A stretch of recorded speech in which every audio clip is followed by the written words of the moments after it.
Hey, what's up guys? Kai here, welcoming you back to another episode of Let's Play Lufia in the Fortress of Doom. Previously, we made our grueling ascent of the Northwest Tower, which was a little sloppy for my standards. I got lazy in healing myself in between battles, and those red mages kicked my ass. They had no qualms about exploiting my slack, but we made it to the top all the same, and met Artea's apprentice, who turned out to be a masochist, and would only tell us where Artea is if we could defeat him in one-on-one combat.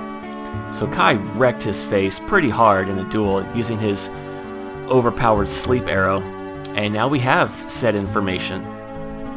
Since last time, I made my way back to Grenoble, and along the way Agoro leveled up, so that's pretty nice.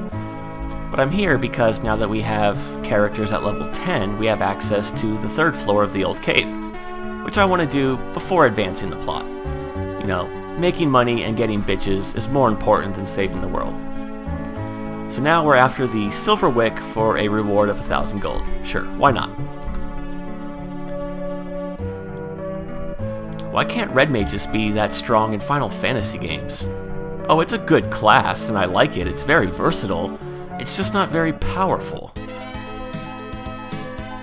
Anyways, we're gonna have some new enemies to fight today that may be a little advanced. We haven't run into them yet because, well, I suppose I should go over how the old cave works in a little more detail. What the old cave does is, for whatever floor you're on, you'll fight monsters that are native to an area of the world that the game thinks is suitable for your levels. For example, you need to be level 10 to reach the third floor. So we're going to be fighting enemies that the game thinks we should be fighting at level 10. Like these guys, frogs, who are strong to water and have the dew spell. Does that make sense, viewers? So like on the fourth floor, you need level 15 to enter. We're going to be fighting enemies that are from an area that the game wants us to be at around level 15. Oh, we have access to these enemies right away. We just haven't been to the next town yet. Which you could do, actually. There's nothing stopping you from going to the next town, even before the Northwest Tower. So if you're having trouble with it, you can actually go there, buy the weapons and armor from the equipment shop, which are better than anything you'll have at this point, and then come back and have a much easier time. But I know a lot of people don't like sequence breaking like that, but it is an alternative to level grinding. Here we get a magic guard, not to be confused with magic gourd. One increases intelligence and the other increases magic defense.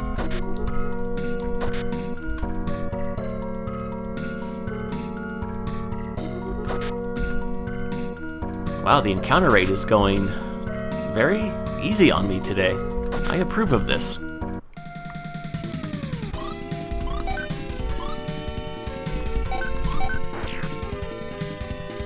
Are any of you guys anime convention followers or goers? I'm not myself, but I was interested in going to Anime Expo this year, which as a matter of fact, I think just ended, maybe the other day. And the reason is because Tasha and Do-Re-Mi from Spiral Cats were there this year. And if you don't know who Spiral Cats are, they are a team of cosplayers from Korea, and they're very good, very professional. Uh-oh, more new enemies, Draku Roses, and a frog.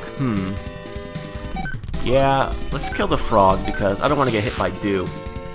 But nothing too special about the Draku Roses.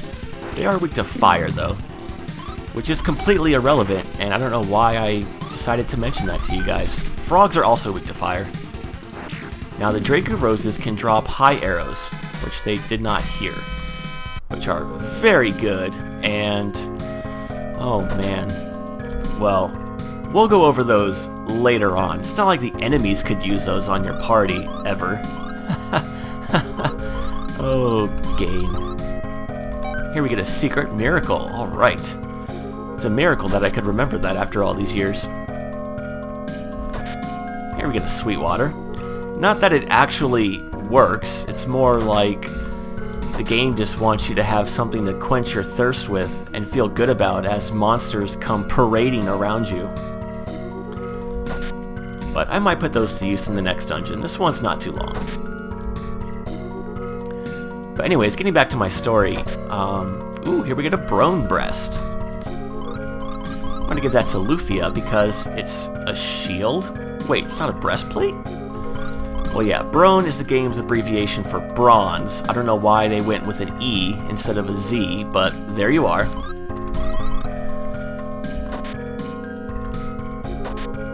Here we get a bronze helm. Let's give that to Kai. Oh, what was I saying?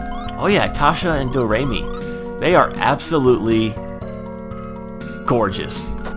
They just steal the stars. I mean, they are just stunningly beautiful, and I think it would be awesome to have a chance to go there and meet them. Maybe take a few pictures, get them autographed, and who knows, maybe even steal a hug or two. Why are you guys laughing at me? Fuck you guys. No, I'm just kidding. But real quick, let's give the... Oh, Water Ring. Yeah, let's give the Water Ring to Lufia because that'll boost the damage of her water spells by 50%. And even though the Sonic Ring is cool and all, it's no Chaos Emerald. Want to give the Spike Shoes to Agoro because it'll boost his attack power a little bit. Not a whole lot, but take what you can get. Now, even though this broadsword is really damn powerful, it is cursed. Do not equip this weapon because, just like in Dragon Warrior, once you equip a cursed item, you can't unequip it, unless you go to a church and pay a ridiculous amount of money to lift the curse. Anyways, here we get the Silverwick. Awesome. So let's see, now that we have all of that, I will just meet you back in Grenoble so we could wrap up this little side quest.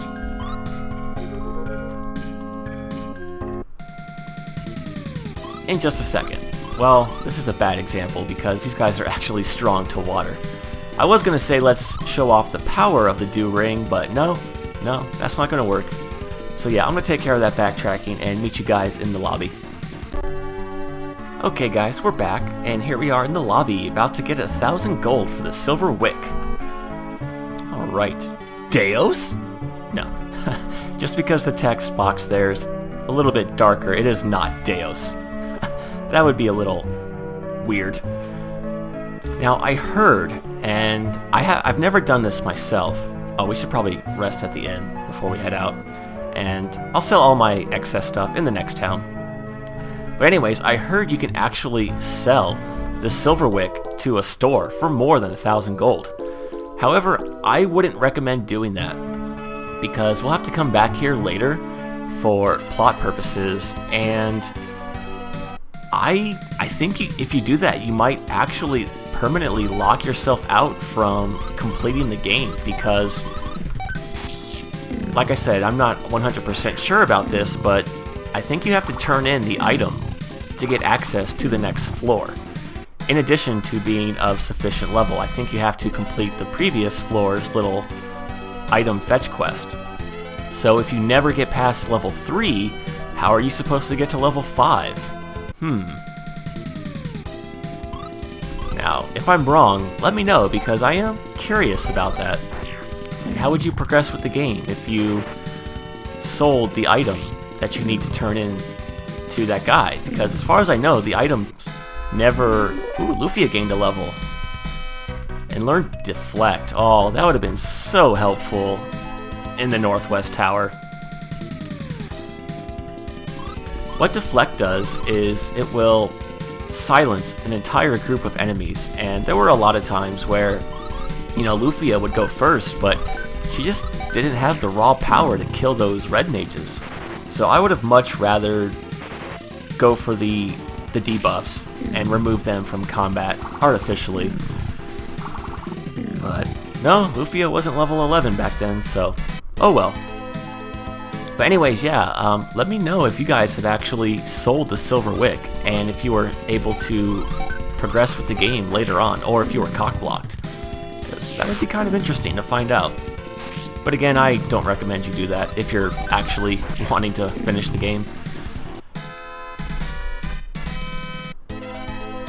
Oh, also off-screen, on the way back to Grenoble, Kai leveled up, but his stat gains were kind of crappy. I'm getting pretty unlucky with him.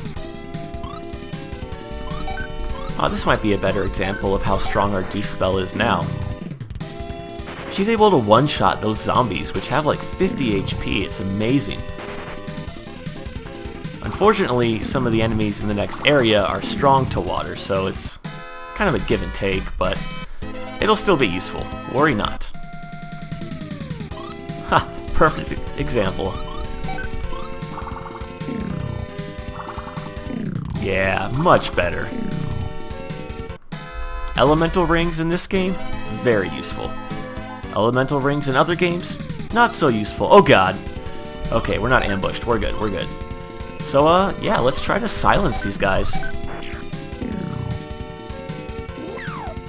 Okay, that's not too bad. Why are you going last? Oh, it missed anyways. Well, you guys get the idea. Ooh, high magic. Very nice. Now, you could go down there, or you could come up here for a random battle. Why not? Man, why are we still fighting these guys?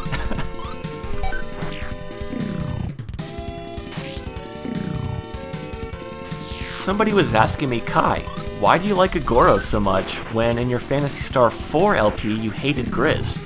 They're essentially the same kind of character.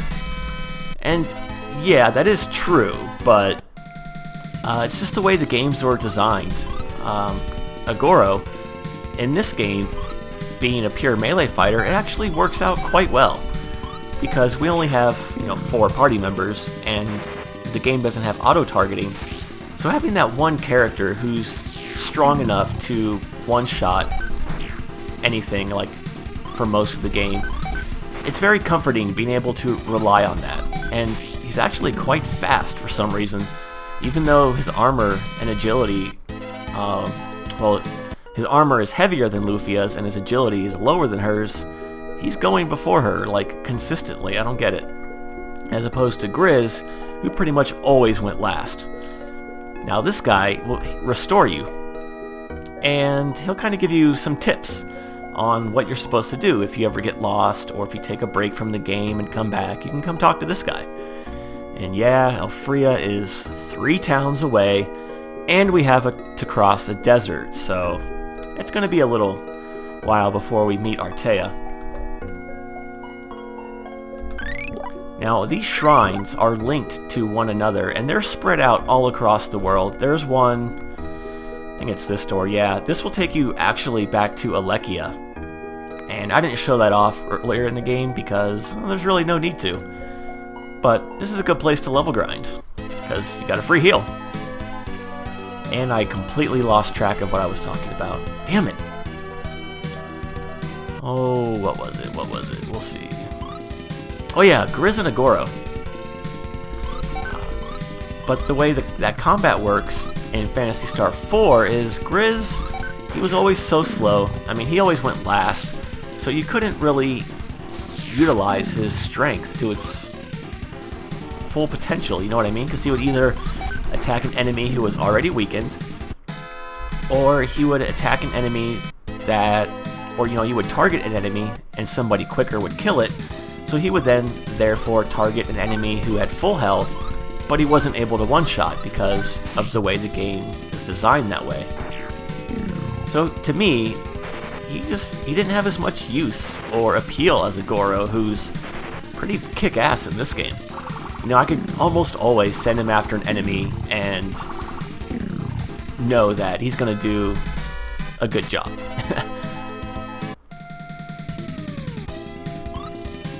Wow, the encounter rate is really making up for going easy on me in that old cave, isn't it? And all these guys are strong to water, so that's why I'm not going with the Do spell on Lufia. If only she had another spell that could hit groups of enemies for decent damage. If only.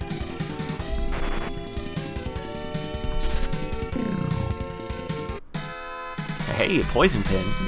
And a Goro level, 6 strength. Nice. And here we have the town of Kirov. What? no broken bridges? No locked shrines or NPCs who refuse to move out of my way? I'm disappointed, game.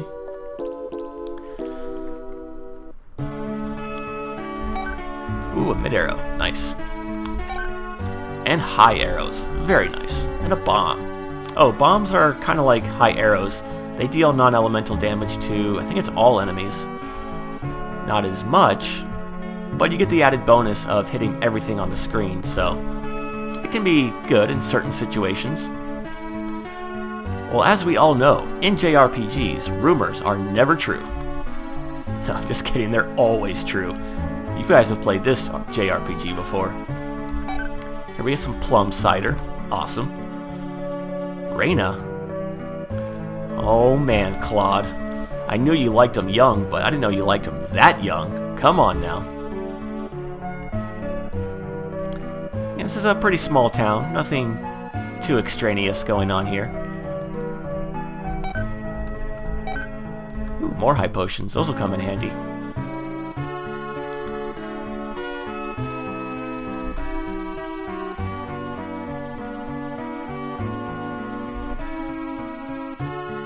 The Hope Ruby. Is that like a Mox Ruby?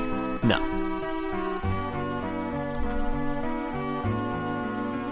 Kingdom of Medan, or Medan. I'm gonna call it Medan.